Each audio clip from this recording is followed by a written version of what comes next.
Welcome back to Afternoon Live.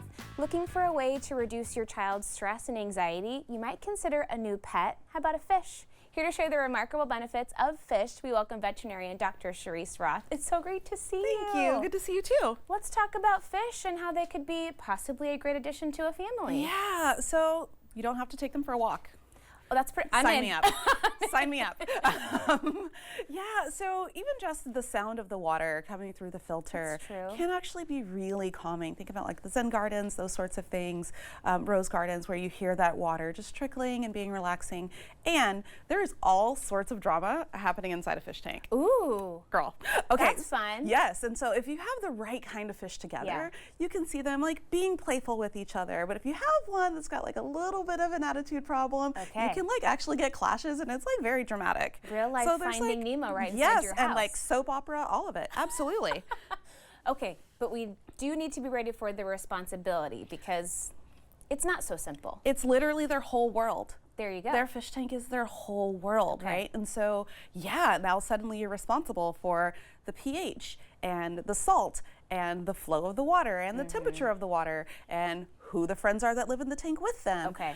So it also is still that sense of responsibility and being able to empower the kiddos to be able to take care of the fish correctly. Okay, let's walk through some 101 in terms of getting a fish for the first time. Water first, fish second. Tell me about that. Okay, I'm terrible at this because I am not patient, but best practice is actually to set up your fish tank, regardless of if it's saltwater or fresh water, which we'll talk about in a minute, for actually a couple of weeks. Oh, really? You want the bacteria to be nice, normal levels of bacteria, because as you set it up, there are going to be blooms of all sorts of different types of bacteria. Okay. You want that to settle down before you add new critters to it. And so in order to avoid them getting sick from the wrong type of bacteria being at the wrong level, you really want to try to have that tank running for a couple of weeks at least. That makes a lot of sense, but I'm with you. I'm about the instant gratification. Yeah, so. I put in the good bugs. Like I need the instant gratification. Like I love that. I will help them adjust to temperature, but like that's okay. Yeah. We have options. Okay, bowls are out, filters win. Okay, remember,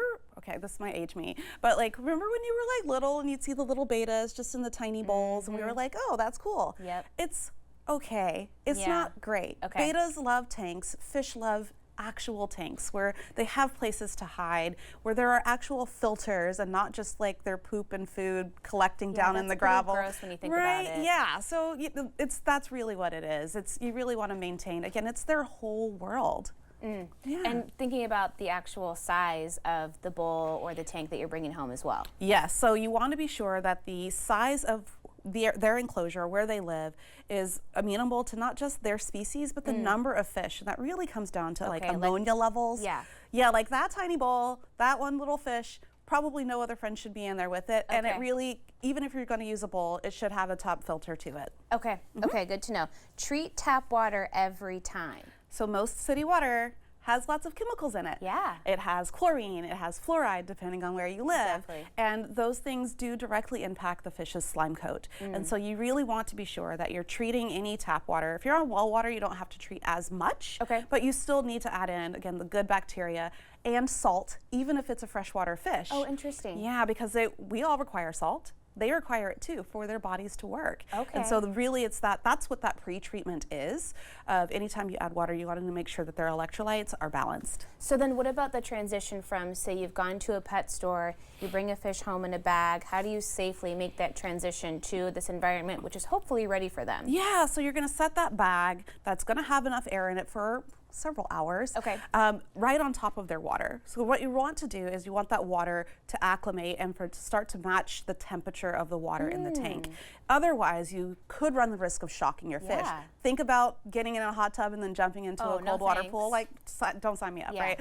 That's the piece that really is the most important there. Okay, and then keeping it clean, like a weekly mini clean is a good practice. Yes, it is. And that doesn't necessarily mean dumping out all the water or anything like that. Actually, you don't want to dump out all the water. You want some of that good bacteria. It's giving it a good scrub, getting off the algae. Having an algae eater in there, not enough. Actually get in there, get any things that are stuck to the sides or accumulating on the fish furniture is what I like to call it. Yes.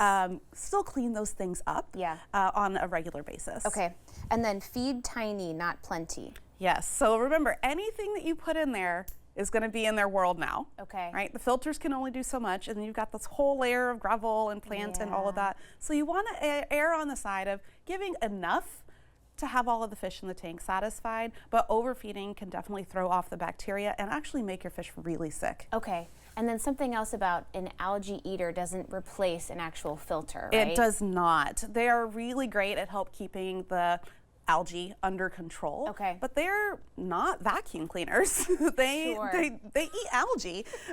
So not the same. Yes, they can make sure that your tank looks pretty, but it's not going to keep it clean. Okay. Still good responsibility for kids to learn, Absolutely. but maybe a little bit less of commitment than a lot of other pets. Yes, absolutely. You can like drop in little things that can feed them for a week if you want to go out of town. Nice. Those sorts of things I think are really valuable too. A good place to start. Thank you so much. My Great pleasure. Good to see you. Okay, we'll have more information on our website at katu.com. We'll be right back with more Afternoon Live right after this.